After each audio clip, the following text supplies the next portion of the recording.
2 3 4 5 पांचों बॉक्सेस बाहर रखवा फटाक से।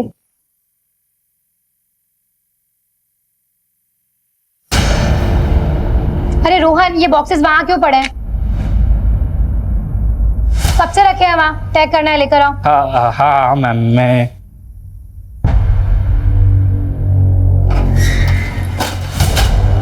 अरे रोहन, बॉस के कैबिन में क्यों लेकर जा रहे हो?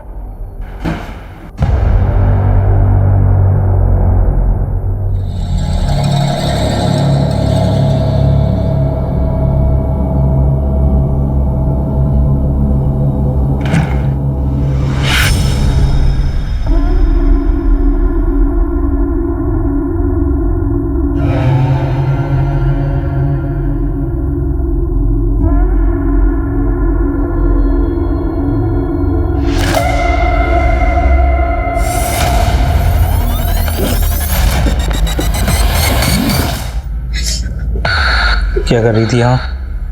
सब लाइट ऑफ करने आई थी। आइंदा से बिना पूछे मेरे कैबिन में मत आना। जी।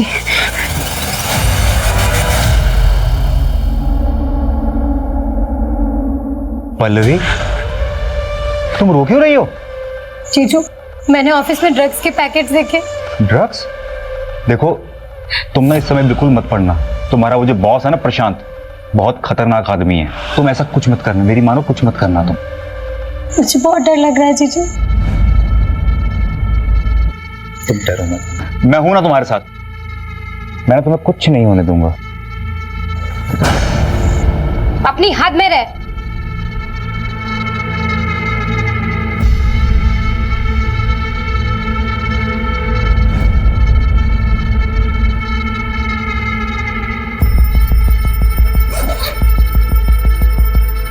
पल्लवी, ये कैसे कपड़े पहन के रखे हैं? ढंग के कपड़े नहीं पहन सकती? दीदी, मुझे समझ नहीं आता कि औरतों की ऐसी क्या मजबूरी होती है कि पति की इतनी बड़ी गलतियों को बस ऐसे ही इग्नोर कर देते हैं। ठीक है, छोटे कपड़े पहने, स्किन दिख रही है, का मतलब ये नहीं है कि इनविटेशन मिल गया कि चाहे जब आओ चांस मारो। अच्छा मेरी बात सुन, ये क्या कर रही है तू? मैं जा रही हूँ। कहाँ जा रही है? अपने एक दोस्त के यहाँ कुछ दिन वहीं रहूंगी और उसके बाद रेंट पर शिफ्ट हो जाऊंगी।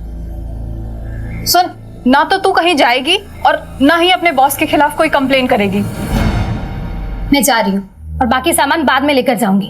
आप सोचिए ना दीदी, जो आदमी आपके घर में रहकर आपकी बहन की इज्जत पे हाथ डाल सकता है, वो बाहर जाकर क्या कुछ नहीं करता होगा। अरे मैं तुम्हें छोड़ दूं कहीं? Thank you. क्या एटीट्यूड है इस लड़की में।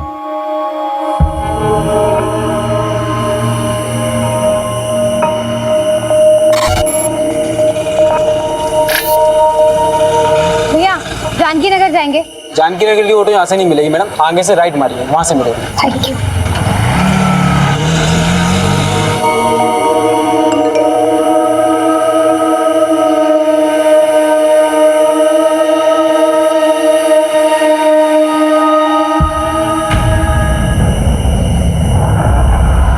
जरा सी भी आवाज निकाली ना तो जान से मार डालूंगा। चलो, ये क्या हालत बना रखी है तूने अपनी?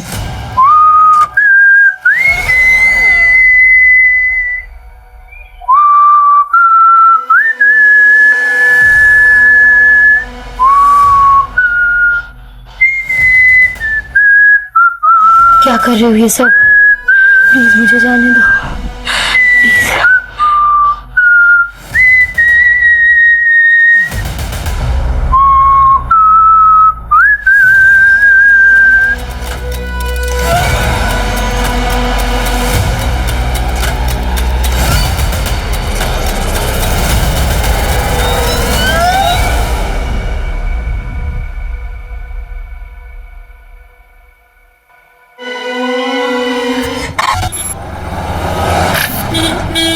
तू एक काम कर, जल्दी जा, जल्दी से अपना बैग रेडी करके आ। नगमा, इतनी देर लगा दी तुम लोगों ने। अरे क्या करेंगे, टेलर ने कपड़े ही नहीं सिले थे, बैठ के सिलाना पड़ा, वरना आयशा क्या पहनती।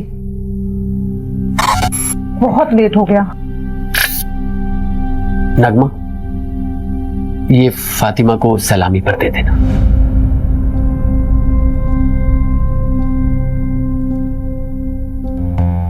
आमिर, ये तो बहुत महंगा लग रहा है, इसकी क्या जरूरत थी?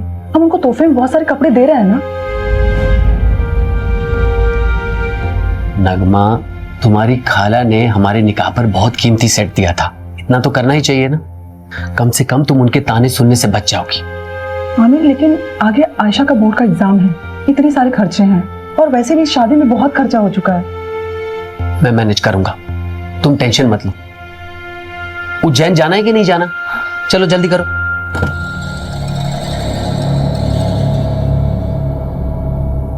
आयशा, अपना लोकेशन ऑन कर लेना और वहां पहुंचकर मुझे फोन करना। अरे आप क्यों चिंता करें, हम फोन करेंगे अब आपको। चलो अब वो टेंशन मत लीजिए, हम लोग अच्छे से पहुंच जाएंगे। ठीक है, ठीक है।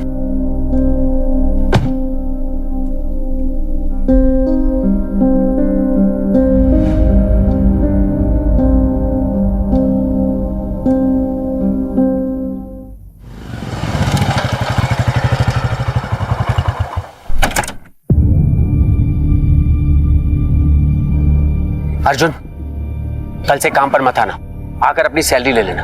क्या हुआ आमिर भाई, सब ठीक तो है? एक हफ्ते में दूसरी बार कंप्लेंट आई है तुम्हारी। वो तो तुम्हारी बीवी पेट से है, इसलिए मैंने पिछली बार माफ करवा दिया था, पर अब मैं कुछ नहीं कर सकता। कोई दूसरा काम ढूंढ लो। आमिर भाई, क्या है ना कि नई जगह जाऊंगा, नया जॉब ढूंढूंगा, नए दोस्त यार मिलेंगे। अब दोस्ती यार में थोड़ा पीना पाना तो हो गई, उस नशे के चक्कर में कभी आपके घर की असलियत निकल गई तो ना। अरे नहीं नहीं नहीं, नहीं, नहीं निकलेगी नहीं, बोलूंगा नहीं। इन क्या है, नशे में जबान पे काबू थोड़ी रहता। कमीने, मैंने तेरे साथ इतना कुछ किया और तू मुझे ही धमकी दे रहा है। अब देखता हूं कैसे ऑफिस में आता है तू, और कैसे अपने बचे हुए 20 दिन की पगार लेता है। मैं भी देखता हूँ कैसे नहीं देगा तो पैसे मिलेगा। आयशा बेटा, अब्बू को लोकेशन भेजा? कब का भेज दी?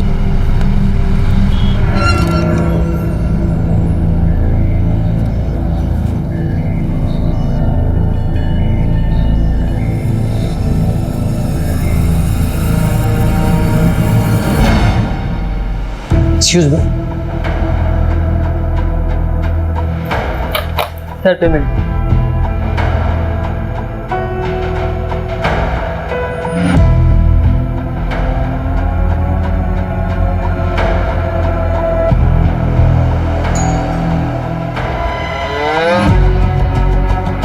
कैसी हो रोशनी?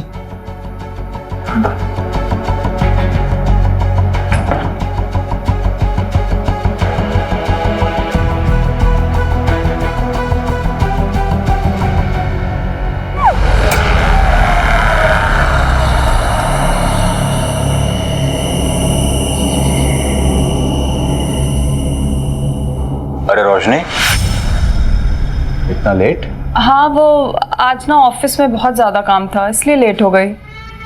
ठीक है, कल से ऑफिस मत जाना। पर और सुनो, अंदर ना मैंने मटन ला के रखा है, उसे बना दो जरा। निलय, सॉरी ना, आगे से मैं ध्यान रखूंगी। मैं ऑफिस से हमेशा टाइम पे आ जाऊंगी। पता है तुम्हें, बॉस ने मेरी सैलरी भी बढ़ा दी है। अच्छा, मैं मटन बना के आती हूँ।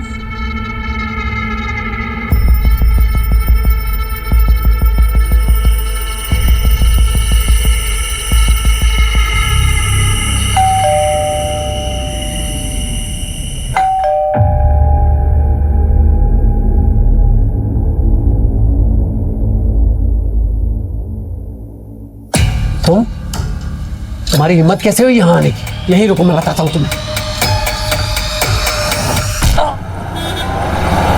सर, आज सुबह ही बीवी नगमा और बेटी आयशा उज्जैन से लौटे हैं।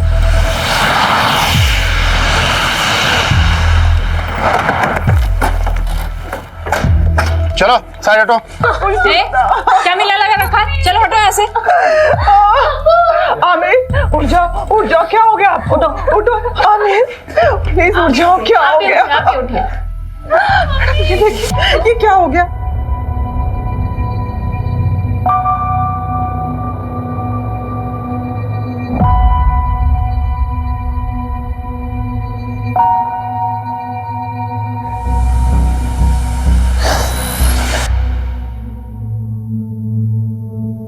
देखिए नगमा जी, मैं जानता हूं कि ये सही वक्त नहीं है, लेकिन इन्वेस्टिगेशन भी जरूरी है। आप हमें बता सकती हैं कि जब आप यहाँ वापस आई तो आपने सबसे पहले क्या देखा?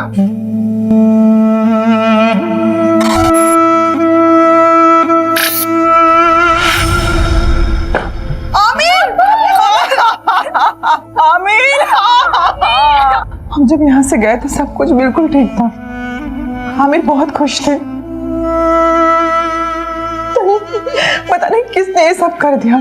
सर, हमारे आने के पहले कुछ मोहल्ले वालों ने यहाँ भीड़ लगा रखी थी, पूरा क्राइम सीन कंटामिनेट कर दिया ऐसा। आई डाउट कि फॉरेंसिक वालों के यहाँ ज्यादा कुछ मिलेगा। ठीक है, जो कुछ भी पॉसिबल हो उनको बोलो कि एविडेंस कलेक्ट करें। Okay sir.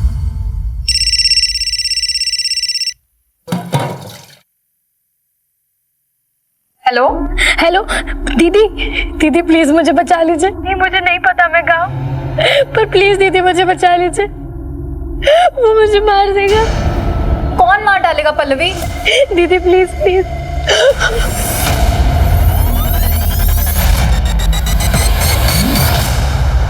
नहीं सर, हमें किसी पर कोई शक नहीं है। अच्छा, आप लोगों के उज्जैन जाने से पहले आमिर का किसी से लड़ाई झगड़ा हुआ था या फिर आपकी फैमिली में कोई इशू? आमिर बहुत अच्छे इंसान थे, उनकी किसी से कोई दुश्मनी नहीं थी। पानी लीजिए। घर से कोई सामान गायब हुआ था? हाँ, मेरा लैपटॉप गायब था और अब्बू का फोन। ठीक है, डिटेल्स दे दीजिए। अगर इसके अलावा कुछ भी याद आए तो हमें बताइएगा जरूर। अभी जा सकते हैं आप।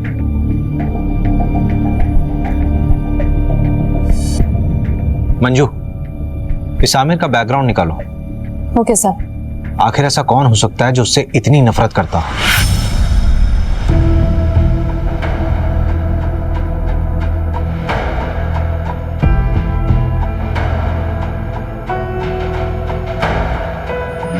मैंने ऑफिस में ड्रग्स के पैकेट्स देखे।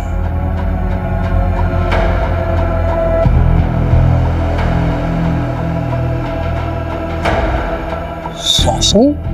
आमिर, रोशनी तुम इतने सालों बाद कैसी हो?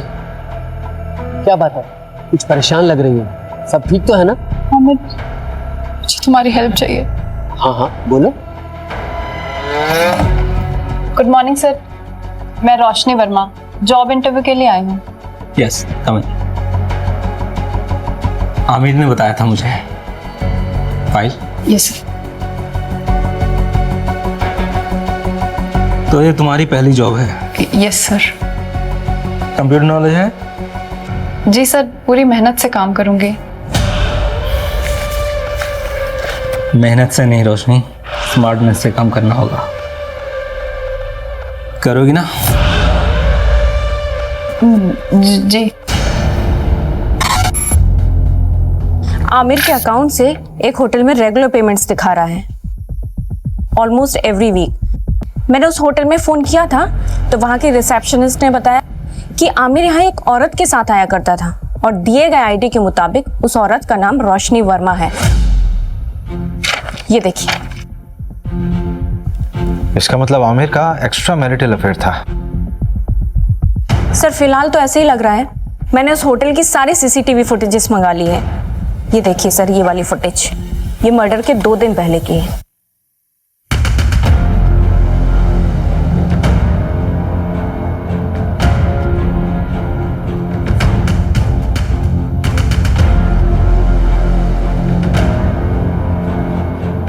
ये आदमी उसका पीछा कर रहा है। सर इस आदमी की बॉडी लैंग्वेज बहुत डाउटफुल है। ऐसा लग रहा है जैसे ये इन पर नजर रखे हुए है। मैंने इसकी फोटो सर्कुलेट करवा दी है सर। गुड। हेलो। आमिर को उसकी बीवी ने मारा है। कौन बोल रहा है? फिर से बोलिए आप। आमिर को उसकी बीवी ने मारा है। लेकिन नगमा अपने हस्बैंड को क्यों मारेगी? हेलो। फिर से लगाओ। The number you are trying to call is currently switched off. एक ऐप है, मैं लोकेशन चेक करता हूँ। जल्दी करो। लोकेशन जहांगीराबाद है। इसका मतलब कॉलर आमिर के एरिया से ही थी। सर नगमा को उठा ले क्या? नहीं, किसी रैंडम कॉल के बेस पे हम किसी भी विक्टिम की वाइफ को नहीं उठा सकते। हो सकता है हत्यारे ने हमें भटकाने के लिए खुद कॉल किया हो या किसी से करवाया हो।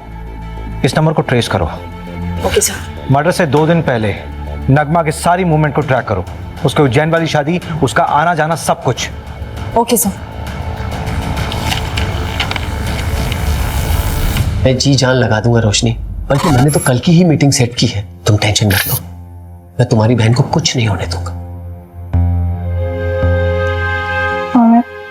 अपना ध्यान रखना। प्रशांत बहुत खतरनाक है। तुम मेरी फिक्र मत करो रोशनी।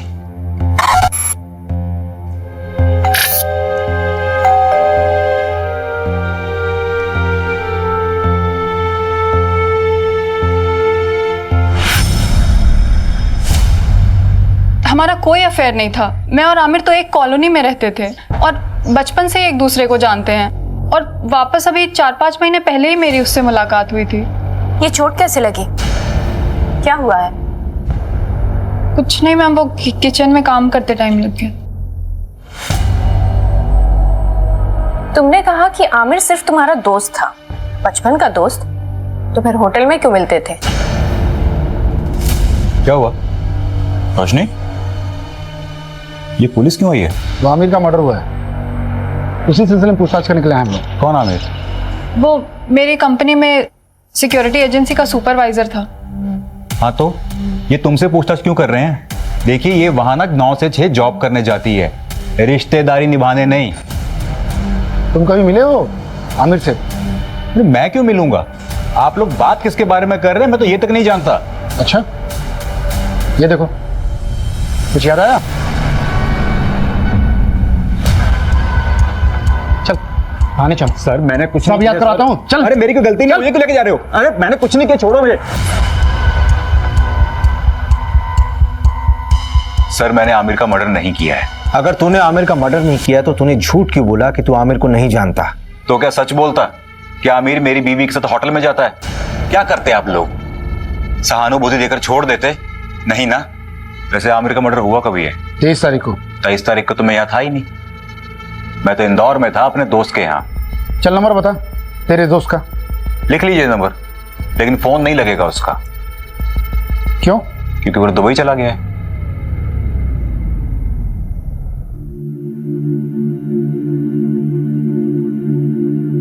मास्टर जी इस बार फिटिंग बहुत अच्छी बनाना, हम शादी में जा रहे हैं। भाभी जी हाथ ऊपर करिए, काफी पतले हो गए। मास्टर जी आप भी ना। मास्टर जी इस काम के लिए कोई औरत नहीं मिलती आपको? आजकल फीमेल टेलर मिलती कहाँ है? इतने समय से हम कपड़े सिला रहे हैं, लेकिन हमारे मास्टर जी का हाथ कोई पकड़ नहीं सकता। हाँ हाँ वो तो मैं देख ही रहा हूँ। आपका काम हो गया हो तो अपना सामान उठाओ और निकलो यहाँ से। बोलने से पहले कुछ तो सोचा करो।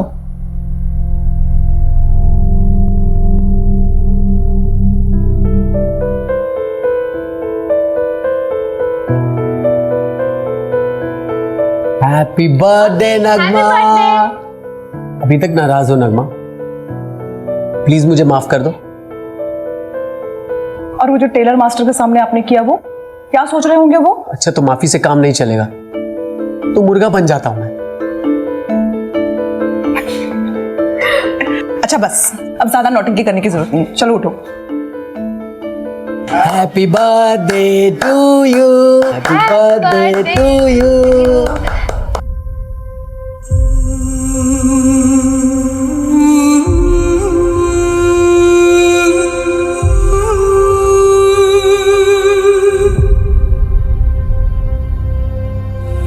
सर इनिशियल रिपोर्ट आ गई है।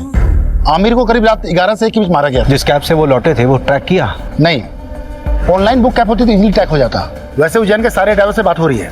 सर उज्जैन से एक और बात पता चली है, नगमा का शादी से पहले किसी फरहान नाम के लड़के से अफेयर था। तो शादी से पहले था ना? नहीं सर अभी भी है। नगमा जिस शादी के लिए उज्जैन गई थी ना, वहां से 2-3 घंटों के लिए गायब थी, उसी फरहान से मिलने के लिए। फरहान?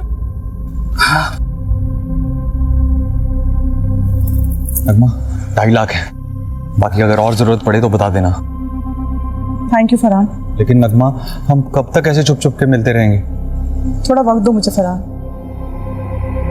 वैसे भी आशा की जिम्मेदारी है मुझ पर। एक बार मैं आशा का सब कुछ ठीक कर लूं, फिर देखेंगे।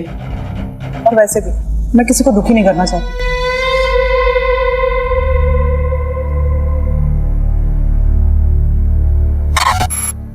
तो ठीक है, बैठ।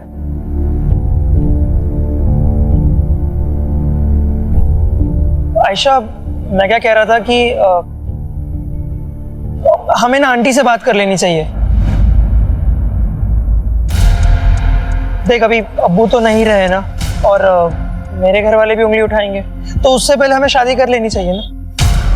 ये तुम क्या बात कर रहे हो सूरज? पहले कब्र के फूल को तो सूख जाने दो। आयशा मेरा वो मतलब नहीं था। पुलिस? अम्मी फिर से पुलिस वाले क्या करने आए यहाँ? ये तलाशी ले रहा है। उस दिन भी तो आए थे, उन्हें कुछ नहीं मिला था, आज क्या मिलेगा नया उन्हें? रवि, हाँ पोस्टमार्टम फोरेंसिक रिपोर्ट देना है। ये लीजिए। सबसे पहले आमिर के सर पर वार किया गया किसी हैवी ऑब्जेक्ट से। उसके बाद 12 बार चाकू से स्टैब किया गया उसे। और दरवाजे पर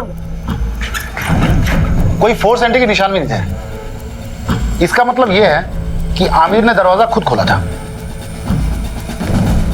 यह कांड किसी एक का नहीं बल्कि 2 लोगों का किया हुआ है। किलर के साथ कोई और भी था। सर, लेकिन आपको ये क्यों लगता है कि वो 2 लोग थे? ये रिपोर्ट देखो मंजू, इसमें साफ दिख रहा है कि आमिर की मौत सर पे चोट लगने से और उसके शरीर में चाकू मारने से हुई, राइट? हाँ। लेकिन इन दोनों ही चोटों का फोर्स और इंपैक्ट बिल्कुल अलग है। देखो,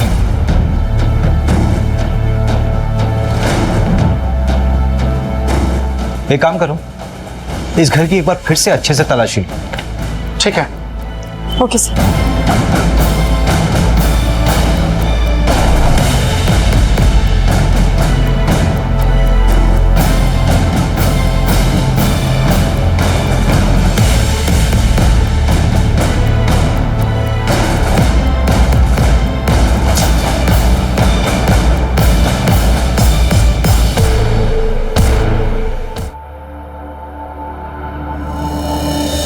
मैंने कुछ नहीं किया, आप मेरी बात तो सुनो। मैंने कोई खून नहीं किया। आयशा, नहीं मार सकती हैं। हम तो शादी में उज्जैन गए थे, अम्मी नहीं कर सकती हैं। आयशा, उन्होंने कुछ नहीं किया। मैडम, मैंने कुछ नहीं किया, मेरी बच्ची अकेली है। अम्मी!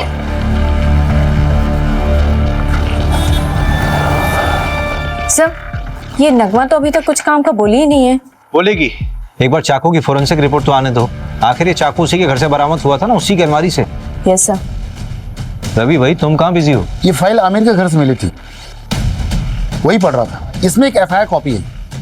4 महीने पहले रोशनी ने न्यू मार्ग थाने में एक एफआईआर दर्ज करवाई थी अपनी सगी बहन के किडनैपिंग। किडनैपिंग?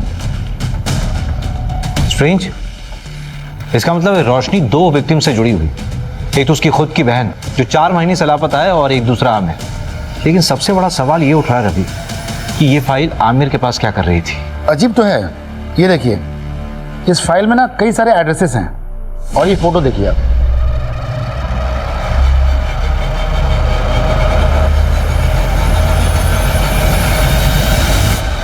रवि, कहीं उस कॉलर के बोलने पे हम बहुत अलग तो नहीं जा रहे?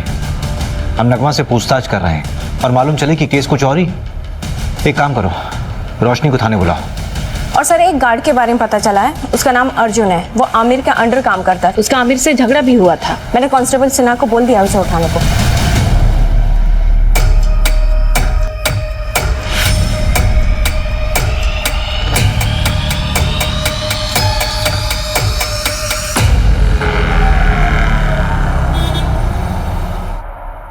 सर, मैं सच कह रहा हूँ, मैंने कुछ नहीं किया, मैंने किसी को नहीं मारा है। हाँ, आमिर से गुस्सा जरूर था क्योंकि वो नौकरी से निकालने की बात कर रहा था, और उसके मर्डर के बाद मुझे किसी ने नहीं बोला कि काम पे वापस मत आओ। हाँ, मेरा फायदा जरूर हुआ है, पर मैंने किसी को नहीं मारा है सर। ये तो तोते की तरह खुद ही सब कुछ बोल रहा है। हाँ सर, वो हमारे साथ का ही था। बस सुपरवाइजर बनने के बाद उसको अचानक बहुत गुस्सा आने लगा। हर छोटी छोटी बात पे चिढ़ जाता था। तेरे मुंह से ही पहली बार सुन रहा हूँ कि आमिर को गुस्सा आता था। हाँ सर, आप चाहे तो वो आयशा के बॉयफ्रेंड सूरज, हाँ सूरज से भी पूछ सकते हैं। मैंने ही पकड़ा था उन दोनों को मार्केट में, और आमिर को खबर देके मैंने ही बुलाया था। यार, मजहबी लड़के के साथ घूमती है। ये आजादी दी थी मैंने तुझे। मेरे नीचे काम करने वाला अर्जुन ये मुझे फोन करके बताता है कि अपनी बेटी को संभाल लो। क्या इज्जत रह गई? सर हम शादी करना चाहते हैं सर। सर मैं प्यार करता हूँ इसमें सर। आज के बाद इसके साथ नजर आया ना तो जान से मार दूंगा तुझे। सर प्लीज भाग यहाँ से। पल्लवी के लिए मैं कहाँ कहाँ नहीं भागी सर, पर किसी ने मेरी मदद नहीं की। सिर्फ आमिर मेरी मदद कर रहा था। पल्लवी की कोई दोस्त थी जहां वो गई थी, उसका नाम या पता मालूम चल सकता है? पता नहीं। उस दिन पल्लवी ने मेरे किसी मैसेज का रिप्लाई नहीं किया। मुझे लगा शायद गुस्सा है इसलिए नहीं किया। फिर अचानक एक दिन कॉल आई और तब मुझे पता चला कि वो किडनैप हुई है। पर प्लीज दीदी मुझे बचा लीजिए, वो मुझे मार देगा। मुझे पता है सर, ये सब उस प्रशांत का किया धरा है। मेहनत से नहीं रोशनी, स्मार्टनेस से काम करना होगा। नाम के लिए तो उसकी एक कुरियर एजेंसी है, लेकिन असली पैसा ड्रग्स बेच के कमाता है। कुरियर बॉक्सेस में ड्रग्स डाला जाता है और लोगों को कुरियर की तरह डिलीवर किया जाता है। और क्योंकि ये सब लोकल डिलीवरी होती है इसलिए कभी चेकिंग में भी नहीं आता। पल्लवी ने ड्रग्स देख लिया था। सब मेरी गलती है सर, मुझे उसे अकेले जाने ही नहीं देना चाहिए था। मेरी मदद तो पुलिस ने भी नहीं की। प्रशांत का नाम तक नहीं लिखा एफआईआर में। उल्टा मुझसे कहने लगे कि तुम्हारी बहन किसी के साथ भाग गई होगी। हम ढूंढेंगे उसे, इट्स अ प्रॉमिस। तो जब हम तुम्हारे घर आए थे तब क्यों नहीं बताया था ये सब? आमिर, ये देखो, किसी बैंक का अकाउंट नंबर है, SRV बैंक। रोशनी, ये स्विट्जरलैंड का बैंक है।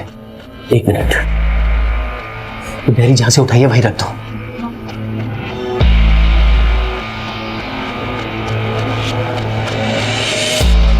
रोशनी इधर आओ। ये प्रशांत की प्रॉपर्टीज के पेपर है, उसके नाम कई प्रॉपर्टीज है।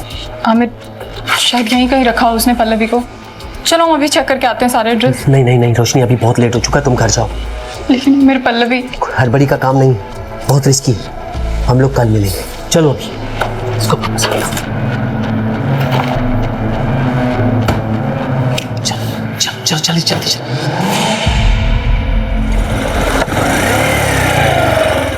रोशनी, मैंने 3 प्रॉपर्टीज देखी हैं जो काफी टाइम से खाली पड़ी है। उनमें से एक ही है। चलो पहले ये चेक कर लेते हैं।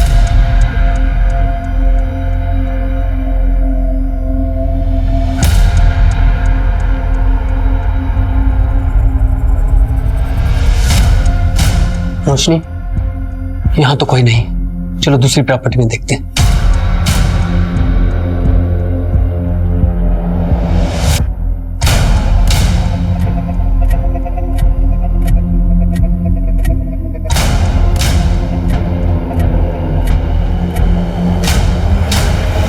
रोशनी, ये जगह सेफ नहीं है। बाकी के एड्रेस मैं कल खुद आके चेक करूंगा, तुम मत आना। अब चलो।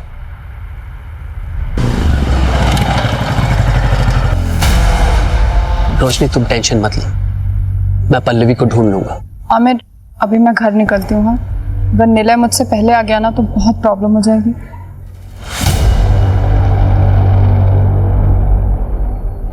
मैं बहुत डर गई थी, शायद प्रशांत को सब पता चल गया था। और पल्लवी तो अभी भी उसके कब्जे में है। आमिर को भी उसने मरवा दिया। सब मेरी वजह से हुआ है। वो प्रशांत कुछ भी कर सकता है। पता नहीं अब पल्लवी मुझे कभी मिलेगी भी या नहीं। आमिर के अलावा तो किसी को नहीं पड़ी थी उसे ढूंढने की। हम ढूंढेंगे उसे, इट्स अ प्रॉमिस। आप चिंता मत कीजिए, आप जाइए, पल्लवी को ढूंढना हमारी जिम्मेदारी है।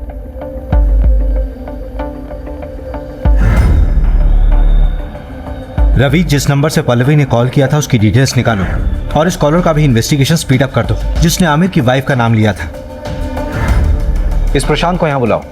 ठीक है, उसे बुलाता हूँ थाने। लेकिन काफी टाइम हो गया, पल्लवी जिंदा मिलेगी मुश्किल लगता है।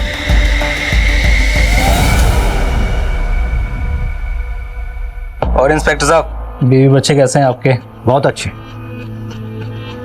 अच्छे रहे तो कितना अच्छा है ना? धमकी दे रहा? अरे नहीं नहीं नहीं इंस्पेक्टर साहब, ऐसा आप कैसे कर सकता हूँ? आप बताइए क्या सेवा कर सकता हूँ आपकी? आमिर को जानता है? हाँ, हमारे यहाँ की सिक्योरिटी का सुपरवाइजर था, लेकिन सुना है बहुत बुरी तरह से मर्डर हुआ है उसका। किसने किया है? पल्लवी को जानता है? जी हाँ, हमारे यहाँ काम करती थी डेटा एंट्री ऑपरेटर का। फिर अचानक उसने जॉब छोड़ दी। उसने मारा आमिर को। ज्यादा स्मार्ट बनने की जरूरत नहीं है, सीधे सीधे बता कि तुझे कब पता चला कि आमिर तुझे इन्वेस्टिगेट कर रहा था। आमिर के लिए मैं भगवान था, वो मुझे इन्वेस्टिगेट क्यों करेगा?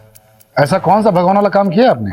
उसकी बेटी का अबॉर्शन करवाना था, उसके लिए पैसे और सीक्रेट डॉक्टर का नंबर मैंने ही दिया था। डॉक्टर का कॉन्टैक्ट नंबर? हाँ बिल्कुल, आप भी जाइए, आपकी भी प्रॉब्लम है ना, वो भी सॉल्व कर देगा वो। ज्यादा बकवास नहीं। हाँ, लेडीज हैं आप, और हम लेडीज की इज्जत करते हैं, इसीलिए एक गुस्ताखी माफ कर देते हैं, वरना क्या बोल, क्या करेगा? मंजू मंजू मंजू,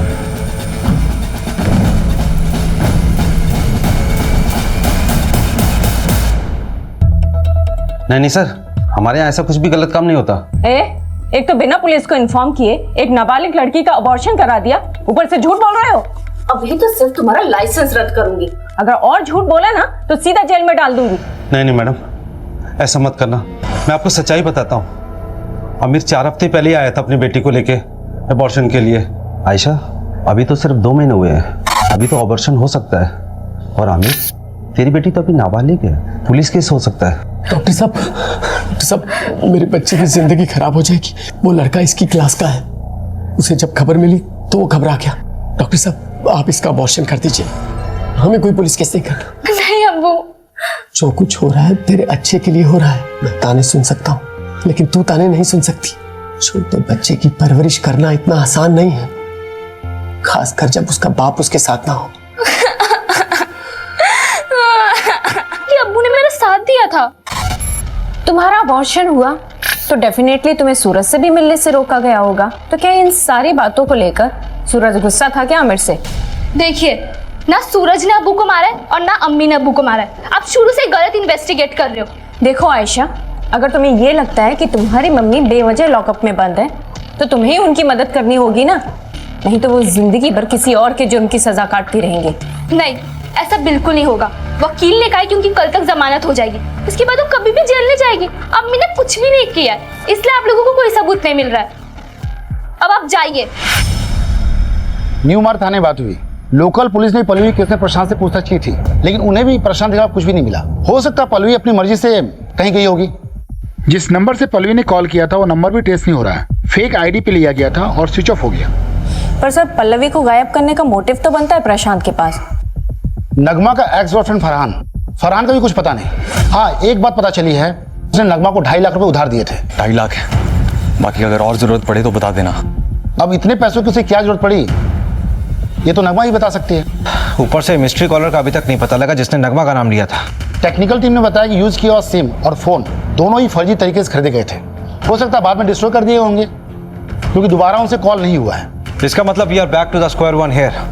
हमारे पास सिर्फ ये सीसीटीवी फुटेज है जो पल्लवी की किडनैपिंग साइट से हमें कैमरे के थ्रू मिली। देखते हैं क्या होगा इसमें।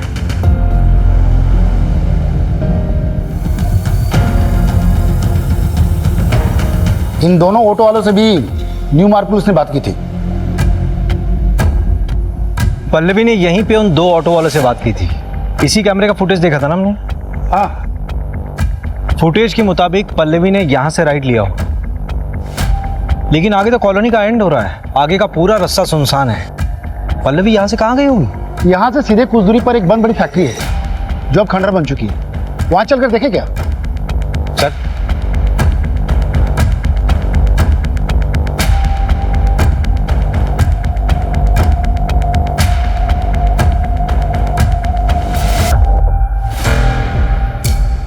जीन्स से बांधा गया था, मेकअप का सामान।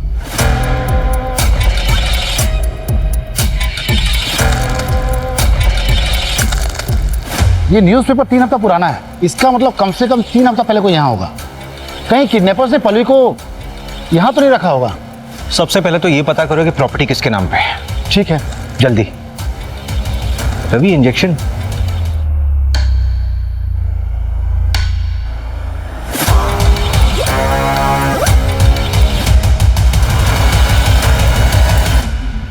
सर, इनकी बेल हो गई।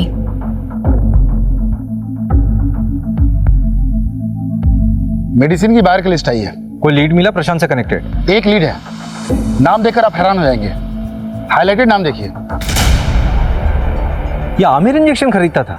हाँ सर, हो सकता है कि ये प्रशांत ने मंगवाया हो।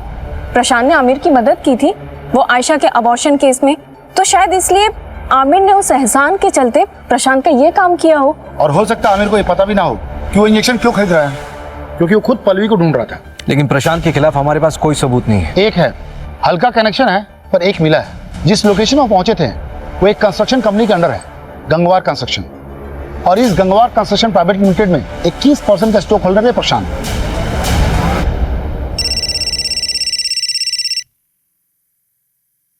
हेलो, गाड़ी बैठो।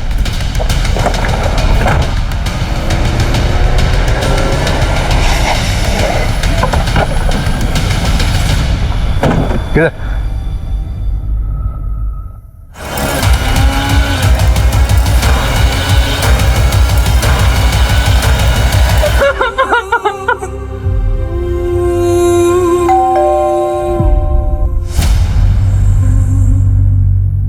आप लोग फिर से?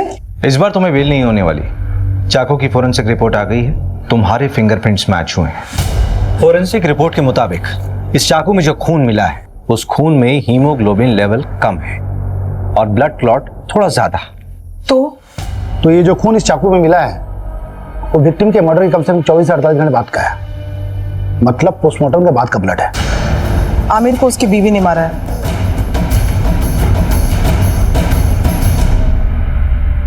मैं अपना जुर्म कबूल करती हूँ, मैंने ही आमिर को मारा है। झूठ बोल रही हो तुम नगमा। मर्डर रात के 11 बजे से 1 बजे के बीच में हुआ। रात के 10 बजे तो तुम देवास टोल क्रॉस कर रही थी और रात के 2 बजे सीहोर टोल। इसका मतलब ये हुआ कि जब मर्डर हुआ उस वक्त तुम रास्ते में थी और करीब 3:30 बजे तुम घर पर वापस लौटी।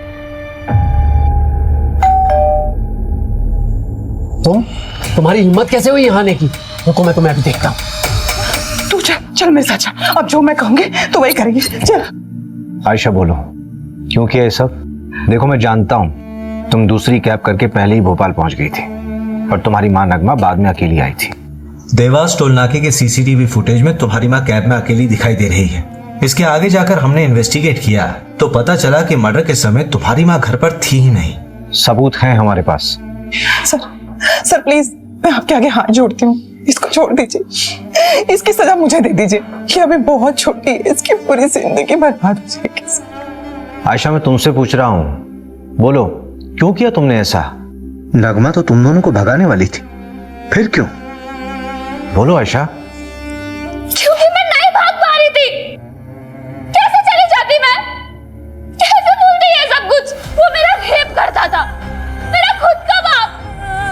जो अबॉर्शन करवाया था वो सूरज का बच्चा नहीं, वो कमीना आमिर का था। तुम्हारी अम्मी ने पैसों का इंतजाम किया था तो फिर क्यों नहीं चली गई? नहीं जाना था मुझे, नहीं भागना था। जब तक मैं उस कमीने को सजा नहीं दिला देती मैं नहीं भूल पाती है सब कुछ। लेकिन अब मैं भूल सकती हूँ, चैन से जी सकती हूँ, सूरज के साथ या फिर इस जेल में, पर जी सकती हूँ। पल्लवी का किडनैप भी आमिर ने किया होगा, उसी ने उसका रेप और मर्डर किया होगा। पोस्टमार्टम के मुताबिक जिस वक्त पल्लवी का मर्डर हुआ उस वक्त प्रशांत मुंबई में था।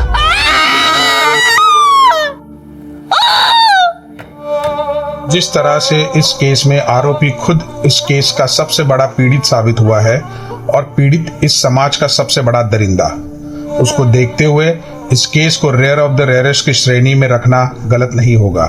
सारे सबूतों के बिना पर आमिर मलिक मर्डर केस में ये juvenile justice board Ayesha Malik को 3 महीने की सजा सुनाती है और इस दौरान वो जमानत की अर्जी भी लगा सकती है।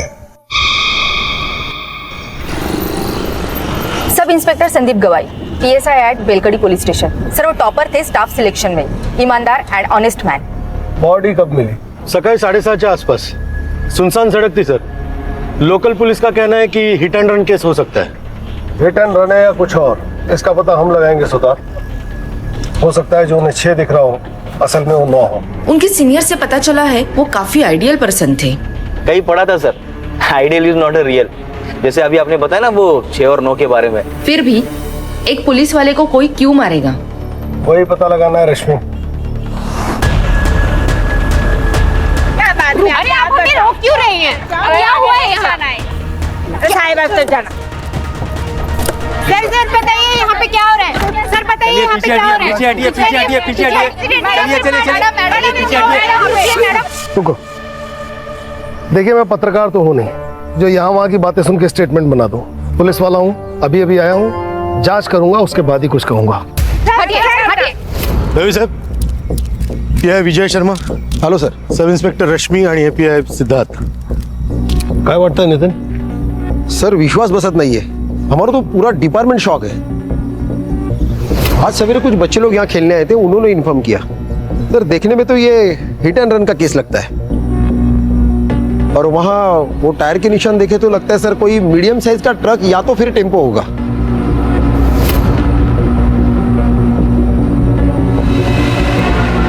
ये हिट एंड रन नहीं, मर्डर है। हिट एंड रन के केस में बॉडी पे अक्सर ऐसे टायर के मार्क्स नहीं होते। हिट एंड रन के केस में अक्सर बॉडी पार्ट जैसे ब्रेन, हार्ट, रीढ़ की हड्डी ये डैमेज होता है। इसे किसी ने यहाँ लिटाया है और उसके बाद इस पे ट्रक चलाया है। सर बहुत ही बहरे में से मारा है। ठीक से चेक करो इसे। रश्मि, इस केस से जुड़े सारे डिटेल्स चाहिए और संदीप के पर्सनल डिटेल्स भी। जलगांव के बेलकड़ी गांव पुलिस चौकी के पीएसआई संदीप गवई की बेरहमी से मौत हो चुकी है, सड़क से मिली।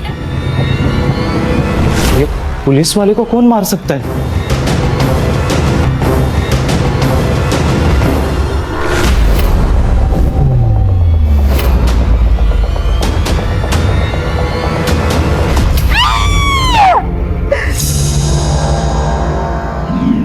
सर, संदीप की माँ ये मानने को तैयार ही नहीं है कि संदीप की मौत हो चुकी है। कैसे मानेगी सर? संदीप के सिवा उसका दुनिया में कोई नहीं था। अगले हफ्ते संदीप की शादी थी। नितिन सर, शादी में सिर्फ लड्डू खाने मत आना, 2 दिन पहले सब काम करने के लिए आना है। हो काकू, पक्का आऊंगा, नक्की। काकू बोल के मस्का मत लगाओ। आना है मतलब आना है। ये देखो मेरा बेटा आ गया। आप लोग नहीं आएंगे ना तो ये शादी के फेरे भी नहीं लेगा। तू यहाँ भी शुरू हो गई। अरे नितिन सर सॉरी, आप प्लीज तू चल घरी। अरे मी नाही बोलत होते नितिन सर, हळदीला पण यायचं। अरे मला सांगू दे, असं काय करतो तू? संदीप ऐसे किसी केस में इन्वेस्टिगेशन कर रहा था जिसमें उसकी जान को खतरा हो? नहीं सर, पर हाँ वो प्राइवेटली कुछ ढूंढ रहा था, उसके बारे में मुझे कुछ नहीं पता। हाँ सर, 3 महीने पहले सर का यहाँ पोस्टिंग हुआ था, तब से मैं उनके साथ हूँ, लेकिन मुझे भी पता नहीं चला कि वो आखिर ढूंढ क्या रहे हैं। नितिन, तुम्हारे हिसाब से संदीप ऑनेस्ट, स्ट्रिक्ट और उसूलों वाला इंसान था, फिर ये लुका छिपी क्यों? ऐसा कौन सा केस था जो उसने तुम्हें बताना भी जरूरी नहीं समझा? सर, कल शाम 7:30 बजे प्रिया साठे नाम के किसी लड़के ने संदीप को कॉल किया था। मैंने कॉल लॉग चेक किए तो पता चला कि पिछले 4 दिनों से उनकी कंटिन्यूअसली बातें चल रही थी। संदीप के फोन की पूरी CDR मुझे चाहिए। जी सर। कौन है प्रिया साठे, जानते हो? हाँ सर, उन दोनों के बीच कुछ तो था, पर क्या था वो मुझे पता नहीं। उस दिन मैंने उसे पहली बार देखा था। प्रिया, थांबे, गाड़ी थांबो।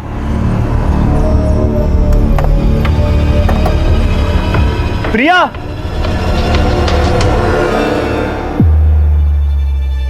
मैंने सर से पूछा कि वो लड़की कौन थी, तभी उन्होंने मुझे बताया कि वो उनके कॉलेज की पुरानी फ्रेंड थी। लेकिन दूसरी बार जब मैं ड्यूटी खत्म करके घर जा रहा था, 2 लोग अकेले सुनसान जगह पे हाथ पकड़ के बैठे रहेंगे, तो उसका क्या मतलब हो सकता है सर? बाद में मुझे पता चला कि प्रिया शादीशुदा है। 1 साल पहले ही उसकी शादी हो चुकी है। मैंने उन्हें बहुत समझाने की कोशिश की, पर आखिर में जूनियर हूं सर, मेरी कौन सुनेगा?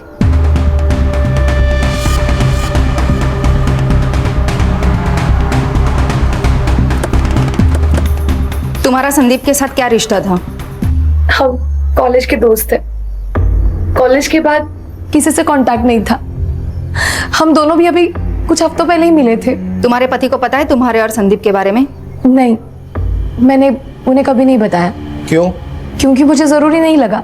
संदीप और मैं दोस्त है, इससे आप लोगों को क्या प्रॉब्लम है? मैडम, जब दोस्त का मर्डर हो जाएगा तो सवाल उठेंगे और प्रॉब्लम भी होगी। लेकिन मुझ पर क्यों? हो सकता है कि आप दोनों का रिश्ता दोस्त से बढ़कर था, और आप दोनों के इस रिश्ते के बारे में आपके पति मकरंद को इस बात का पता चल गया, और उसने गुस्से में आकर संदीप का खून कर दिया।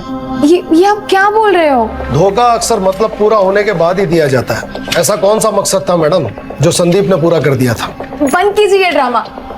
संदीप मेरे भाई की तरह था। तो आपके ये भाई साहब के बारे में आपके पतिदेव को आपने क्यों कुछ नहीं बताया? क्यों सब छुपा के रखा? म्हणजे काहीतरी होतच ना। ऐसा कुछ नहीं है। मकरंद से मैं प्यार करती हूँ और हम दोनों खुश हैं। करता क्या है ये मकरंद? जी, उनका दाल चावल का होलसेल का बिजनेस है और उसी सिलसिले में उनका जलगांव जाना होता है। मोबाइल नंबर दीजिए उनका। सर, मुझे तो लव ट्रायंगल की बू आ रही है। लव ट्रायंगल में किसी एक का मरना तय है, ये तो इतिहास में लिखा हुआ है। सुतार, इस मकरंद और संदीप के बारे में सारी डिटेल पता करो, और रश्मि, प्रिया के बारे में सब पता करके बताओ। सर, ये प्रिया तो डॉक्टर राजा आठवले की बेटी है।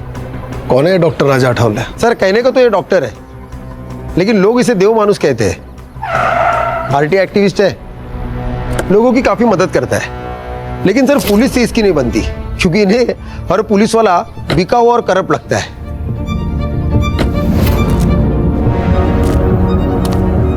अरे राजा साहब, आप क्या हुआ? क्या हुआ तुम्हें नहीं पता? जब जनता का सेवक ही जनता की सेवा ना करे तो मुझे तो आना ही पड़ेगा ना। ये मंजरी है, इसके पुरखों की जमीन को एक लोकल गुंडा हड़पना चाहता है। इसने कंप्लेंट दी पर तुम लोगों ने कोई एक्शन नहीं लिया। दरअसल राजा साहब, वो हुआ यूं कि क्या क्या वो क्या मतलब? ये विधवा है तो इसकी कंप्लेंट को तुम सीरियसली नहीं लोगे? ये मत समझना कि अकेली है, इसका भाई अभी जिंदा है, राजा अठावले। और सुनो, अगर कल तक उस रघु का तुमने कोई बंदोबस्त नहीं किया ना, तो परसों बिना बताए अपना रेजिग्नेशन डाल देना। रश्मि, ये तो एक अलग ही एंगल निकल के आ गया। कहीं ऐसा तो नहीं कि प्रिया के पिता डॉक्टर राजा अठावले को संदीप और प्रिया के बारे में पता पड़ गया और उसने गुस्से में आकर संदीप को मरवा दिया? सर, कहने को तो बहुत कुछ हो सकता है, लेकिन हम उस पर डायरेक्ट डाउट नहीं ले सकते। बड़े चाहने वाले हैं उसके। सर, अगर वो इन्वॉल्व है तो पूरे सबूत के साथ जाना पड़ेगा। कहाँ है इस डॉक्टर साहब और देव मानुष का क्लिनिक? आ जाओ। सर, आप निकल रहे हैं? हाँ, आज थोड़ा लेट हो गया। वो मैं आपके लिए मच्छी करी लेकर आई थी। अरे वाह, मतलब तुम्हें मेरा वीक पॉइंट मालूम है कि मुझे मच्छी करी बहुत पसंद है, वो भी तुम्हारे हाथों की। तो ठीक है, थोड़ा लेट और सही। एक काम करो, तुम प्लेट्स लगाओ, मैं हाथ धोकर आता हूँ। ठीक है?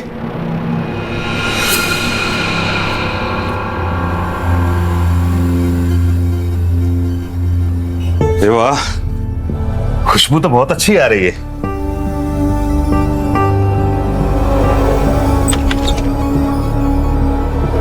अरे भाई को आना, देख रुक्मिनी फिश फ्राई से लेकर आई है। ताई, या ना, मैं आपके लिए भी प्लेट लगाती हूँ। रहने दो रुक्मिनी, इतने प्यार से जिनके लिए लाई हो उन्हीं को खाने दो, कहीं कम ना पड़ जाए। क्या बोले जा रही हो, पागल हो क्या? आप क्यों भूल जाते हैं कि आपका एक घर है, बीवी है, परिवार है जो आपके लिए वेट कर रहा है, पर आप हमारी परवाह किए बगैर यहाँ एक पराई औरत के साथ खाना खा रहे हैं। सर, मैं आती हूँ।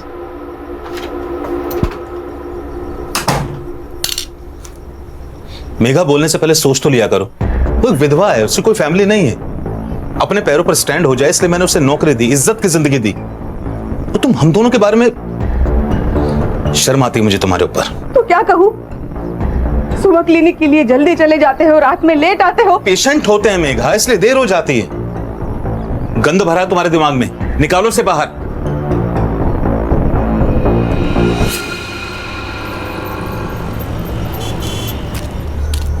संदीप, संदीप! अरे ताई, तुम्ही इथे? क्या हुआ? तांबे भाऊ आपके सर आज भी टिफिन भूल के आए हैं। मैं उनकी पसंदीदा भिंडी बनाई थी, वो लेके आई हूँ। कहाँ है संदीप? वो ताई, वो अभी पेट्रोलिंग के लिए गए। तो एक काम करो तांबे भाऊ, उसको फोन करके बुला लो। मैं तब तक खाना लगाती हूँ। फोन नहीं लग रहा काकी, आप खाना रख दीजिए, मैं उसे बता दूंगा। फोन नहीं लग रहा है? ठीक है बड़ी साहब, आप ना उसे याद से खाना खाने के लिए बोल देना, भूल जाएगा नहीं तो। तांबे भाऊ, खीर खाई चाहिए। सर, आपने झूठ क्यों बोला? उन पर क्या बीत रही है इसका अंदाजा हम नहीं लगा सकते। कभी कभी दिल से भी सोचना पड़ता है। सर, संदीप के पहले और कुछ अभी के केसेस देख रहा था, देखिए क्या आता है। देव मानुस ने मेरा बलात्कार किया है। किसने की है कंप्लेंट? सर, वो तो मालूम नहीं, क्योंकि ये कंप्लेंट शिकायत पेटी में पड़ी थी, लेकिन जिस औरत ने ये कंप्लेंट की वो सामने आई ही नहीं। संदीप सर ही इस केस का इन्वेस्टिगेशन कर रहे थे। राजा साहब को छोड़ दो। अरे उन्होंने कुछ नहीं किया। क्या कहा? किसी ने मेरे खिलाफ रेप की कंप्लेंट की? हाँ। अच्छा, एक काम कीजिए, जिससे कंप्लेंट की है उसको यहाँ पुलिस स्टेशन में अभी बुलाइए।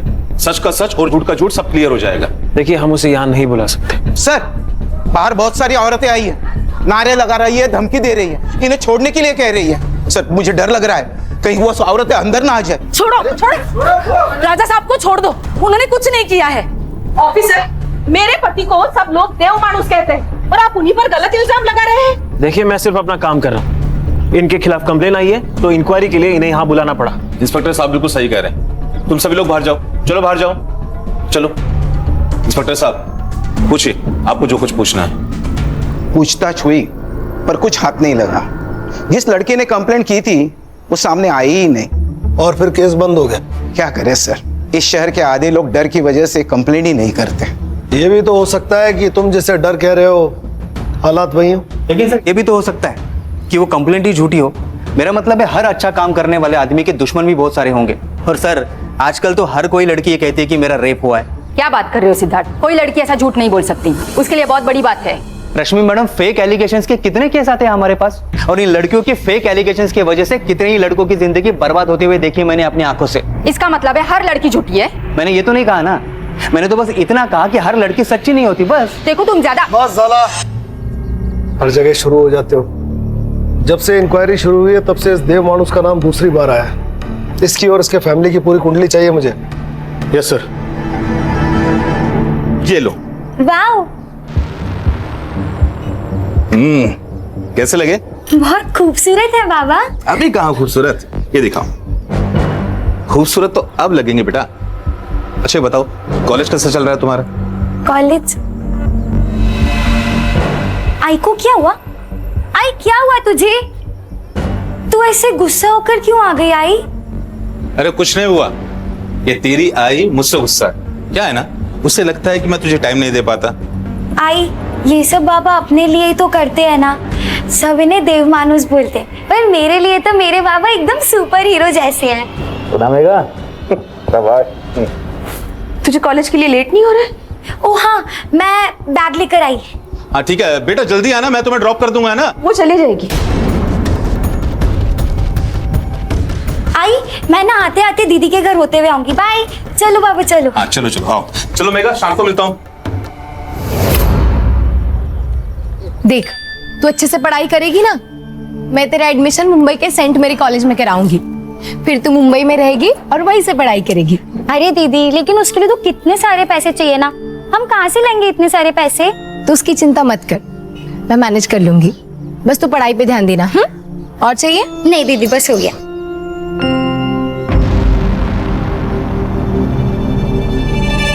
ये कंगन कब खरीदे? ये तो मुझे आज सुबह ही बाबा ने दिए। कितने खूबसूरत है ना। निकाल कर फेंक दे। यहाँ हर चीज की कीमत चुकानी पड़ती है नीतू, बिना मतलब के यहाँ कोई किसी के लिए कुछ भी नहीं करता। दीदी, वो बाबा है हमारे सौतेले। और मैं इतना गुस्सा क्यों कर रही हूँ ना, तेरी माँ से जाके पूछ। मुझे किसी से कुछ नहीं पूछना। तू जलती है मुझसे क्योंकि बाबा ने तुझे कुछ गिफ्ट नहीं दिया, मुझे कंगन दिए, इसलिए जा रही हूँ मैं। नीतू, नीतू बात सुन मेरी। नीतू,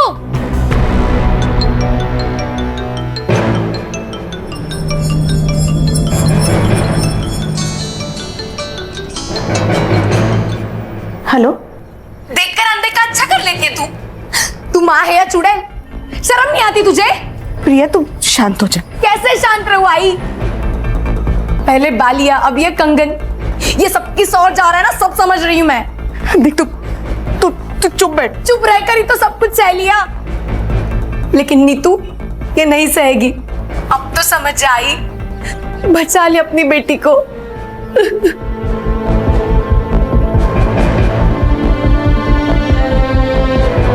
सर पोस्टमार्टम रिपोर्ट के अनुसार संदीप की मौत रात को 11 से 3 बजे के बीच हुई।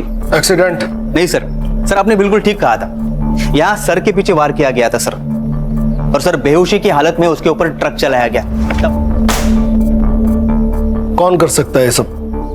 प्रिया, मकरन या फिर डॉक्टर राजा अठावले? सर, संदीप के कॉल लोकेशन के हिसाब से वो मर्डर वाले दिन रात को 9:30 बजे अपने घर से निकला था और डॉक्टर राजा के क्लिनिक गया था। तब से उसका फोन स्विच ऑफ है। इसका मतलब सर जो कुछ भी हुआ है वो सुनसान सड़क और क्लिनिक के बीच हुआ है। सुतार, कुछ ज्यादा ही शरीफ नहीं है देव मानुस? एक औरत इसके खिलाफ कंप्लेन करती है, संदीप की मौत इसके क्लिनिक की ओर इशारा करती है, सर ऐसे साधु संत बाबा बहुत देखे हैं मैंने जिंदगी में। एक बुरा काम छुपाने के लिए 10 अच्छा काम करेंगे। सर अगर ये दोषी हुआ ना तो सबसे पहले इसको मैं ही मारूंगा सर। मैं मारूंगा? आपको लगता है संदीप को मैंने मारा? हो सकता है। उस दिन रात 10 बजे संदीप आपकी डिस्पेंसरी के आसपास था, फोन भी यहीं बंद हुआ, जो कुछ हुआ यहीं हुआ। देखिए, मेरा क्लिनिक मार्केट के बीचों बीच, और जहां तक मेरी बात है, मैं लगभग रात को 9:40 पर एक पेशेंट विजिट पे गया था। पेशेंट का नाम? शोभा वैद्य। रश्मि, शोभा वैद्य से मिलो और इस डॉक्टर अठावले की उस रात की लोकेशन वेरीफाई करो। या तो ये बहुत बड़ा शातिर है या फिर सच में देव मानुष।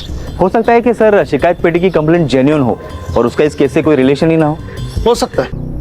एक काम करो सिद्धार्थ, पिछले 6 महीने में डॉक्टर अठावले को जिन औरतों ने रेगुलर विजिट किया है उनसे पूछताछ करो, उनके हैंडराइटिंग सैंपल्स लो और उसे उस लेटर से मैच करो। ये इस केस को नई दिशा दे सकते हैं। पिछले 6 महीने में जो भी सुसाइड और मिसिंग केस हुए हैं उन सब की फाइल तांबे से लो, कुछ ना कुछ जरूर मिलेगा। समझ गया सर। तो चला। रश्मि, मकरंद का कुछ पता चला? जलगांव में ही है या कहीं और? पता नहीं सर, पिछले 24 घंटे से उसका फोन स्विच ऑफ आ रहा है और उसकी last call location बेलकड़ी bus stand थी। ये दोनों मियाँ बीवी मिलके कहीं हमें घुमा तो नहीं रहे? ये प्रिया के पास चले सर? तुम जाओ और जो मैं कहता हूँ वो बोलो। मुझे नहीं पता मकरंद कहाँ है। और तुम्हें कोई परेशानी नहीं है? मतलब तुम्हारा पति गायब है पर तुम्हारे चेहरे पे कोई चिंता नजर नहीं आ रही है। प्रिया, तुम संदीप को अपना दोस्त मानती थी ना, तो यही वक्त है अपनी दोस्ती निभाने का। मैं जानती हूँ संदीप के जाने का सबसे बड़ा दुख तुम्हें हुआ है। कुछ तो गलत हुआ है उसके साथ। वो बहुत खुश था। तू ही चॉइस कर ले यार। संदीप, मैंने सिर्फ उसकी फोटो देखी है, मैं तुम्हें सजेस्ट कर सकती हूँ। चॉइस तो तुम्हें ही करना पड़ेगा। हम एक काम करते हैं, ये तीनों ले लेते हैं। अच्छा, इतना प्यार? अभी से इतना प्यार करोगे ना तो तुम्हारी बीवी तुम्हें जोरू का गुलाम बना के रखेगी। संदीप एकदम परफेक्ट पति था, जैसा हर लड़की चाहती है। क्या तुम्हारे और मकरंद के बीच में कोई प्रॉब्लम्स थे? मुझे ऐसा लग रहा है कि तुम मकरंद के साथ खुश नहीं थी। बोलो प्रिया, मैं यहाँ तुम्हारी मदद करने आई हूँ। हमारी शादी को 1 साल हो चुका था। मकरंद बच्चे के लिए एकदम डेस्परेट हो गया था। एक दिन हम डॉक्टर के पास चले गए तो पता चला कि प्रॉब्लम मुझ में है, मैं उसे बच्चा नहीं दे सकती थी। उसी दौरान संदीप की पोस्टिंग यहाँ पर हो गई थी। उसे मैं अपने सारे प्रॉब्लम्स बताती थी, लेकिन मैं जानती थी कि मकरंद इस बात को नहीं समझेगा, इसलिए संदीप के बारे में मैंने उसे कभी कुछ नहीं बताया। संदीप का मर्डर और मकरंद का गायब होना, इसमें कुछ तो कनेक्शन हो सकता है प्रिया। तुम जानती हो मकरंद कहाँ हो सकता है? मकरंद का हमेशा जलगांव आना जाना होता है। वहां पर उसका जो दोस्त है अजित देशमुख, शायद उसे कुछ पता हो। देखो सर, इन दोनों की हैंडराइटिंग भी मैच नहीं हो रही। सर, मेरी उत्तरा बीमारी से तंग आ गई थी सर। रात रात भर रोती थी, उसे जीना ही नहीं था, इसलिए उसने खुदकुशी कर ली। उत्तरा राजा अठौली की पेशेंट थी, हो सकता है कि बात कुछ और हो। 1 मिनट, आप राजा साहब पर शक कर रहे हो? अरे देव मानुष है वो। मैं आज जो स्कूल में क्लर्क की जॉब कर रहा हूं ना, उनकी वजह से मुझे और उत्तरा को हमारे बुरे समय से उन्होंने निकाला था। देखिए सर, मुझे इस बारे में आपसे कोई बात नहीं करनी, आप प्लीज जाइए। मेरे पति को मरे बहुत साल हो गए सर। ये कौन सा एप्लीकेशन फॉर्म है? क्या है ना मैडम, हम ग्राम पंचायत से आए हैं। वो क्या है ना, सरकारी कामकाज रहता है तो रोज नए नए फॉर्म, नए नए कागज लगते रहते हैं। बस अब हाँ, आप बस ये फॉर्म भर कर दीजिएगा, बाकी हम लोग देख लेंगे। हाँ, ये लीजिए बस। हाँ, ये लीजिए।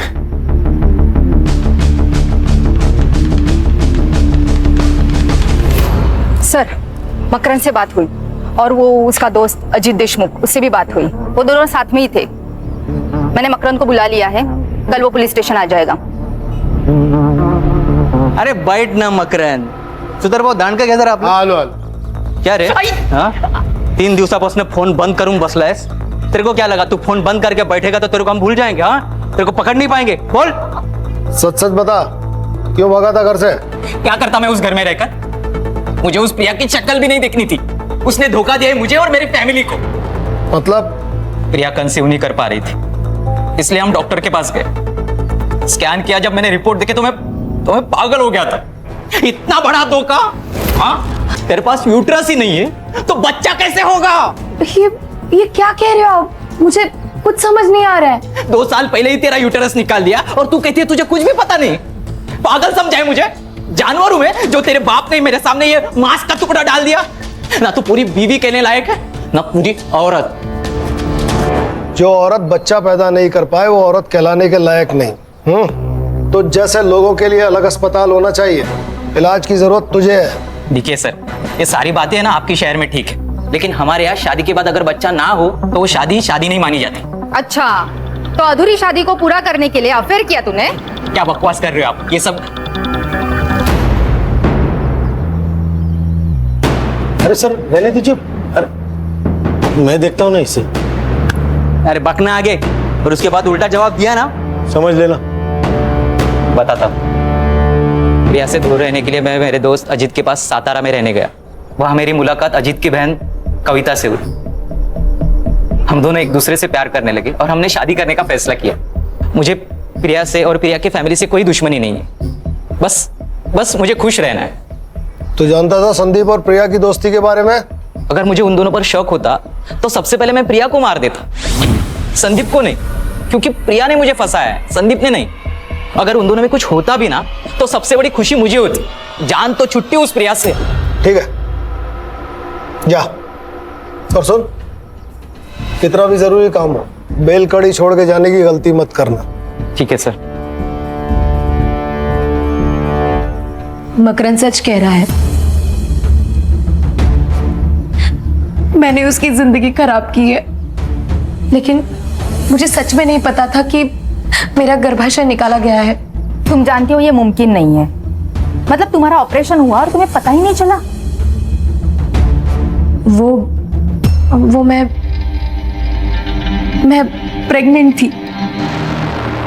आई वॉज रेप्ड और मेरा बलात्कार करने वाला कोई और नहीं था, मेरा बाप डॉक्टर राजा अठावले।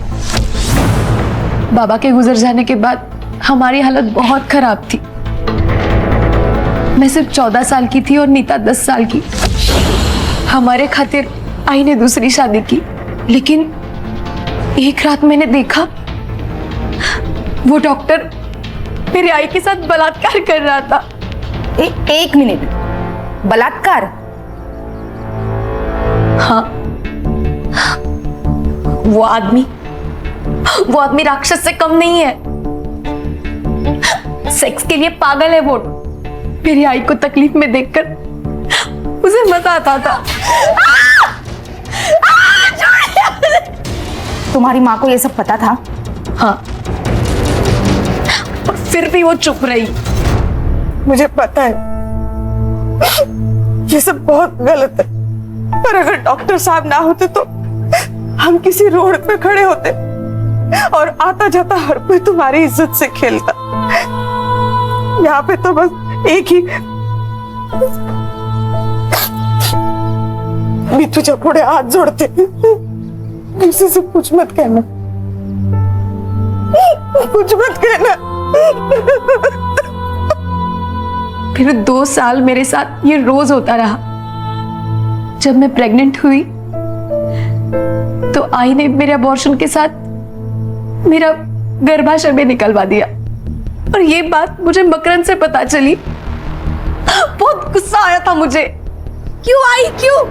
मुझे लगा था शादी के बाद मेरी तकलीफ कम हो जाएगी, लेकिन तूने मेरी शादी भी तोड़ दी। मकरंद मुझसे अलग होना चाहता है, मैं क्या करूं? हाँ, फिर से तेरे पास आके रहूं और बार बार तेरा पति मेरा रेप करे? यही चाहती है ना तू? यही चाहती है ना?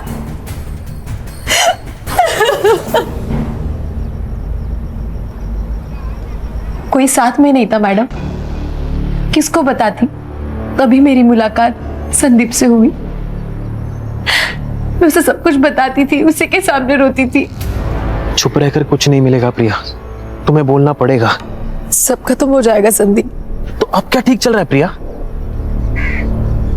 देखो, अगर तुम ऑफिशियल रेप की कंप्लेन नहीं डालोगे तो मुझे ये केस अपने हिसाब से हैंडल करना पड़ेगा। कुछ भी हो जाए, मैं तुम्हें इंसाफ दिलवा कर ही रहूंगा।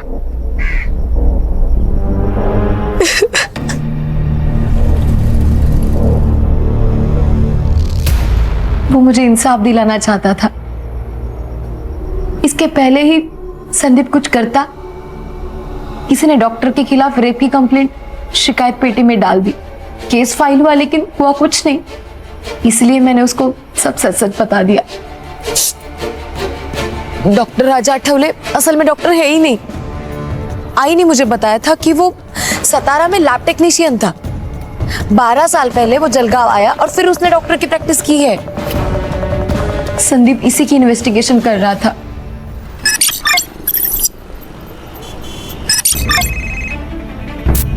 हाँ बोलो सुतार। सर शिकायत पेटी की हैंडराइटिंग मैच हो गई सर। किसके साथ? शोभा वैद्य, जिससे मिलने उस रात राजा आठवले गया था। कभी कभी ऐसे लगता है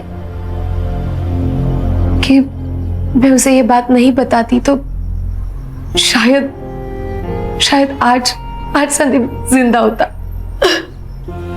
ये सब कुछ मेरी वजह से ही हुआ है। सब कुछ मेरी वजह से। सही थे सर, आप बहुत शातिर कौवा है ये। साधूच्या वेशात राक्षस है। अब इस राक्षस के उद्धार का वक्त आ गया सुतार। पक्के सबूत जुटाओ इसके खिलाफ, फिर निकालेंगे इसकी बारात पूरे शहर में। सुतार पता लगाओ अभी इसका टारगेट कौन है, किसका इलाज चल रहा है वहां फिलहाल। रश्मि, अगर संदीप को यह पता था कि यह डॉक्टर फेक है तो उसने इसके खिलाफ मेडिकल काउंसिल में कांटेक्ट किया होगा। पता लगाओ। Yes sir. हैंडराइटिंग के बारे में कुछ पता चला? अपने हैंडराइटिंग एक्सपर्ट उस पर काम कर रहे हैं, वो भी मिल जाएगी सर। टाइम नहीं है। अगर सबूत मिलने से पहले डॉक्टर गायब हो गया तुम सबको गायब कर दूंगा। आप लोग यह सब गप्पे मार रहे हैं, मेरी बेटी की शादी है। तांबे बहू, ये मिठाई पूरे पुलिस स्टेशन को बांट दो। बड़े साहब नमस्कार, मेरे संदीप की शादी का कार्ड है, लीजिए। पूरे परिवार के साथ आना है, कोई भी बहाना नहीं चलेगा। नितिन साहब, एक दिन पूरे पुलिस स्टेशन को छुट्टी, और एक दिन पुलिस स्टेशन को छुट्टी दी तो कोई पहाड़ नहीं टूटने वाला। आप सब लोग ना शादी में आना। और संदीप भी ना कहाँ चला गया पता नहीं, सारे काम मुझे करने पड़ रहे। साधना तू पड़ेगा लगना ला।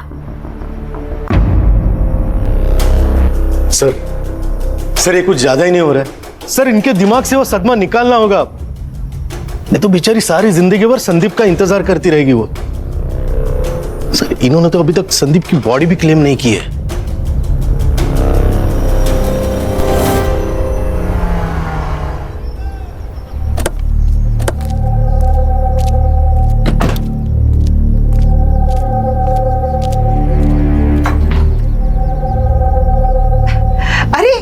आप सब लोग आ गए, बहुत सारे काम पड़े हैं। मुझे ना खाना बनाने वाले के पास भी जाना है। और तांबी बहू, शादी के दिन आपको ही गाड़ी सजानी है। हाँ, और ना क्या मैं लाल बत्ती की पुलिस की गाड़ी में थोड़ी ना मैं बहू को लेके आऊंगी। आप दोनों को काम करने के लिए आना है। अरे तुम इथे क्या उबे हाथ? हाँ, ये तो सो रहा है। संदीप का एक्सीडेंट हो गया, वो बच नहीं सका। बड़े सब क्या बोल रहे हैं? ये तो सो रहा है। संदीप अब नहीं रहा काकी, आखिरी बार उसका चेहरा देख लीजिए।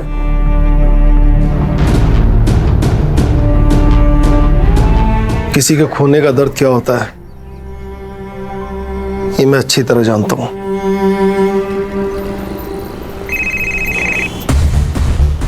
हाँ बोलो सुतार। सर शिकायत पेटी की हैंडराइटिंग मैच हो गई सर। किसके साथ?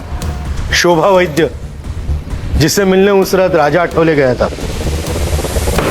तुम्हारी हैंडराइटिंग इस लेटर से मैच हो रही है जिसमें तुमने लिखा है कि देव मानुस ने तुम्हारा बलात्कार किया है। और उसी देव मानुस ने कहा कि संदीप के मर्डर की रात वो आपके साथ था, आपसे मिलने आपके घर गया था, जबकि आपके फोन की लोकेशन उस रात डॉक्टर के क्लिनिक की थी। और अगर आप क्लिनिक पर थी तो डॉक्टर साहब वहां पर क्या कर रहे थे? सर कुठला आता भांडा फूट चुका है, अब सच बोलिए, नहीं तो ना खून का चार्ज लगाकर ये केस इधर ही बंद कर देंगे अब। और आपको बेटे को आपको मिलने के लिए जेल आना पड़ेगा। मैंने कुछ नहीं किया सर, सिर्फ झूठ बोला है मैंने कि उस रात डॉक्टर साहब मेरे साथ थे। उन्होंने मुझे धमकी दी थी, इसलिए मैंने झूठ बोला। तो अब सच बोल दो। एक दिन मेरी तबीयत खराब हो गई थी, मैं डॉक्टर साहब के पास गई। बस सब ठीक, अब तुम्हें आराम ही आराम मिलेगा।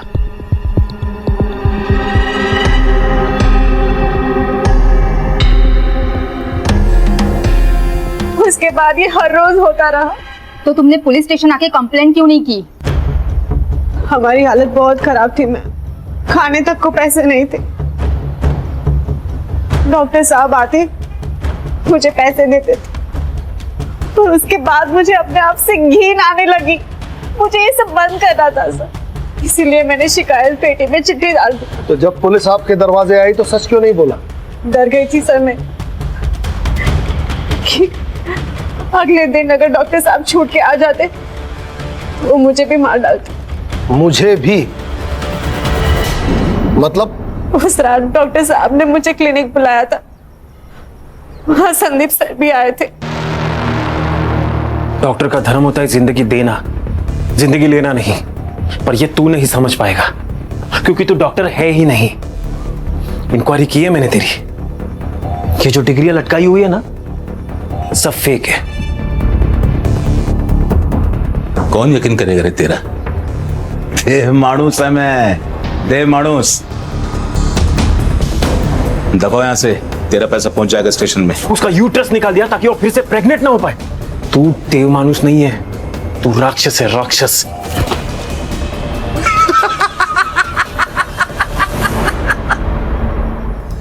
कुछ भी नहीं कर पाएगा रे तू। पिछले 12 सालों से खेल खेलता आ रहा है मैं, राजा ठावले, समझा क्या? अगर ऐसा ही है ना तो तुझे जिंदा रखना सबसे बड़ी गलती होगी। क्यों डर रही है? अरे हमारा नहीं है, बेहोश हुआ है बस। तू फोन दे, दे लवकर, दे दे दे। अरे दे।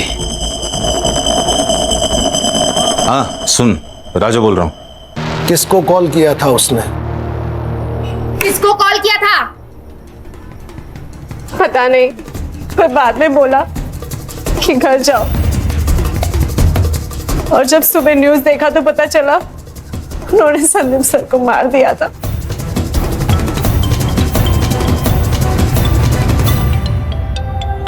उठाओ, लाउड स्पीकर पे लो। क्लिनिक पर अभी कोई नहीं है, जल्दी आ जा अभी तुरंत। चलो उठा के लाते हैं इस देव मानुस को। सर इसको ना मैच मारूंगा।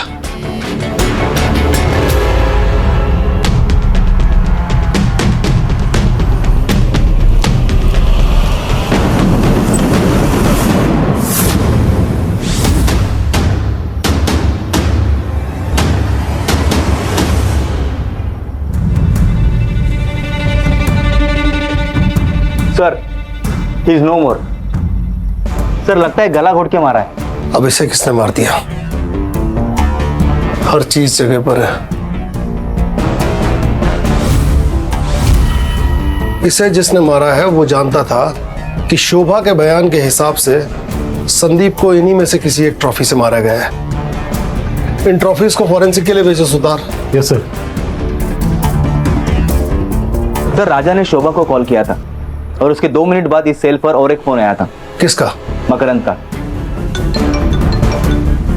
हेलो, ओके ठीक है सर। ये देखिए, राजा ने उस रात शोभा के फोन से मकरंद के दोस्त अजित को कॉल किया था।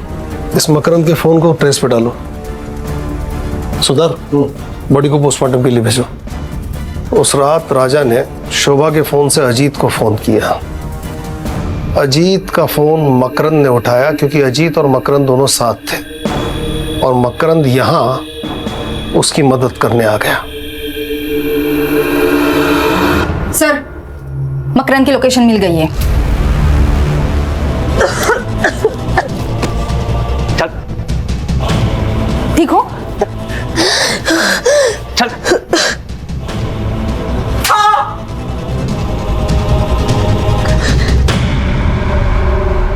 वो कड़साड़ी बोल तो गया था पटापट।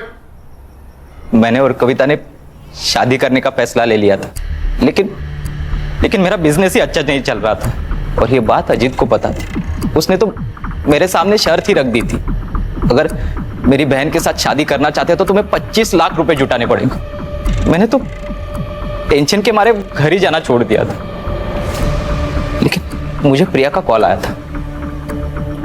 उसने मुझे बताया कि डॉक्टर साहब ने उसके साथ जबरदस्ती की थी और उसी की वजह से वो प्रेग्नेंट हुई थी।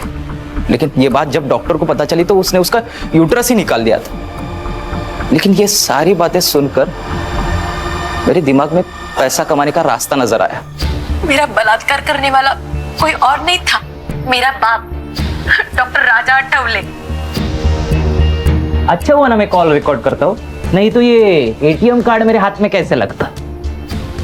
अब जब जब मैं बोलूं तब तब मुझे पैसे देते रहना। नहीं नहीं, टेंशन की कोई बात नहीं है, मैं किसी को कुछ नहीं बताऊंगा। लेकिन हाँ, अगर मुझे पैसे नहीं मिले तो ये ऑडियो क्लिप वायरल हो जाएगी, फिर तुम और तुम्हारी बेटी दोनों मिलकर खुदकुशी करना। हर महीने मुझे पैसे मिलते रहे और मैं जुटाता रहा। लेकिन प्रिया मुझे बार बार कॉल करके तंग करती रहती थी, इसलिए सातारा जाने के बाद मैं फोन ही बंद कर देता था। उस रात डॉक्टर साहब का कॉल अजीत को गया था। हाँ सुन, राजा बोल रहा हूँ, एक काम है तुझसे। 1 घंटे में 10 लाख कमाएगा? हाँ कैसे? एक बॉडी को ठिकाने लगाना है, एक्सीडेंट लगना चाहिए। हाँ ठीक है। मैंने तुरंत हाँ कर दी क्योंकि मुझे पैसे जुटाने थे। अजीत का तो ट्रांसपोर्ट का बिजनेस था ही, इसलिए मैंने बिना बताए उसकी गाड़ी लेके बेलकड़ी पहुंचा तो मुझे पता चला कि वो एक पुलिस वाला था। जलगांव के बेलकड़ी गांव पुलिस चौकी के पीएसआई संदीप गवई की बेरहमी से मौत हो चुकी है। डॉक्टर साहब ने मेरे साथ बहुत बड़ा गेम खेला था, उसकी आइडेंटिटी मुझसे छुपा कर रखी थी। डॉक्टर राजा तुझे बाद में भी पैसे देता था ना, सोने का अंडा देने वाली मुर्गी को मार क्यों दिया? मुझे टिप मिली थी। डॉक्टर साहब ने अपनी जमीन बेचकर 3.5 करोड़ रुपए जमा किए थे, लेकिन जो खरीदार था उसकी एग्रीमेंट होने से पहले ही मौत हो चुकी थी, तो बेसिकली ये पैसा ब्लैक हो चुका था। मैंने सोचा क्यों ना पैसा ये मेरा हो जाए, इसलिए मैंने वो पैसा डॉक्टर साहब से कैसे निकलूं ये प्लान बनाया। मकरंद, मैं तुम्हें 10 लाख रुपए दूंगा, 1 लाख रुपए एक्स्ट्रा भी दूंगा। अरे नहीं चाहिए तुम्हारे 10 लाख, मुझे तुम्हारे 3.5 करोड़ रुपए चाहिए। 3.5 करोड़? हाँ, जो तुमने मुझे धोखा दिया है ना। प्रिया को क्यों मारना चाहता था? डॉक्टर साहब की मौत की तलवार मेरे सर पर हमेशा रहती थी, इसलिए उन दोनों को मारकर उनकी मौत में सुसाइड बता देता और ऑडियो क्लिप वायरल करने के बाद ये बात साबित ही हो जाती, फिर मैं और कविता आराम से जिंदगी बिता पाती। बहुत सपने देखे तूने, बाकी के सपने अब जेल में देखना। कहा था ना तुझसे, तुझे इलाज की जरूरत है, तो जैसों का बस यही इलाज है। चल चल चल चल चल छोड़ दो चल। इस केस में आरोपी मकरंद साठे को पीएसआई संदीप गवाई और राजा अठावले के मर्डर के लिए आईपीसी की धारा 302, आपराधिक साजिश के लिए 120B और सबूतों से छेड़छाड़ के लिए आईपीसी की धारा 204 के तहत 10 साल की सजा सुनाई गई। क्राइम पेट्रोल के और भी दिलचस्प कहानी देखने के लिए हमारे चैनल को सब्सक्राइब करें और बेल आइकॉन दबाना न भूलें।